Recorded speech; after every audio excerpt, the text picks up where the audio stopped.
नमस्कार मैत्रिणींनो. तर काल हॉलमधलं सगळं साफसफाईचं दाखवलं होतं. आज जरा किचनमधल्या काचेच्या बरण्या वगैरे सगळं घासायला घेतलं होतं. म्हणजे जसं जमल तसं करते, हळूहळू करते. सगळं एकदम लोड काढला की खूप त्रास होतो, कारण की बाकीची कामं पण भरपूर असतात ना करायला.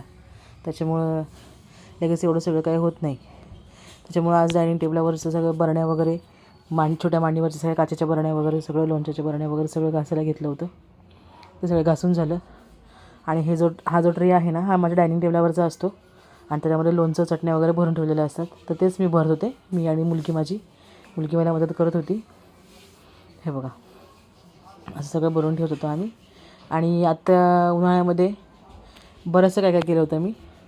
हा गेल्या वर्षी केलेला मोरावळा आहे. हा इतका शिल्लक राहिला आहे बघा. ह्यावेळेस मी फोडींचा केला होता गेल्या वेळेस, म्हणजे असे बारीक बारीक पीस करून साखरेच्या पाकामध्ये हे केलं होतं.